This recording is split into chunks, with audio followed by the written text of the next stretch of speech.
તો જય માતાજી દોસ્તો, કેમ છો? મજામાં છો ને? મજામાં થાય છો તો વાલા મિત્રો, હવે આપણે એક નવો બ્લોક લીધો છે. બ્લોક પણ ફૂલ પાણીમાં. કપાસનું કામ પૂરું થઈ ગયું.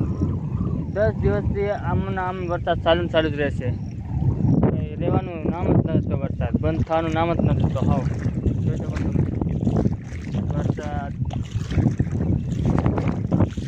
શું કરશે આ ખેડૂતો? આમાં બિચારા ખેડૂત મરી જવાના. વરસાદ એટલો થશે, બંધ જ નથી થતો. જોઈ શકો છો દોસ્તો તમે, કપાસમાં પાણી 10-15 દિવસ થઈ ગયા આમને આમ જ. કમસે કમ 10 દિવસ પાકા વધારે વરસાદ થયા તે પછીના 10 દિવસથી કાયમ માટે વરસાદ ચાલુ. આ ખેતરમાં હજી પણ જરાક આટલું પાણી કાયમ માટે હાલી જ જાય છે. કાયમ આટલું જ પાણી હોય ખેતરમાંથી. પાણી બંધ નહીં થાય પહેલાં તો વરસાદ પહેલાં દાબી જ દે. જોઈ શકો છો તમે ખેતરોમાં. આ વખતે ખેડૂતને મોટી નુકસાની થવાની ભાઈ.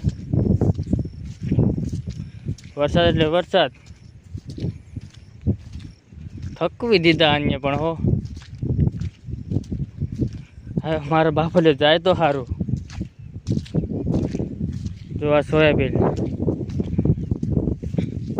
આ છે સોયાબીન. એ વાતી સોયાબીન મરી ગયું. અતિ વરસાદ થાય પછી શું થાય? ગમે એવો મલબળી જાય. સોયાબીન વાવ્યું હતું ને બીજા દી દાબે વરસાદે. તો દોસ્તો ચાલો હવે રજા લો.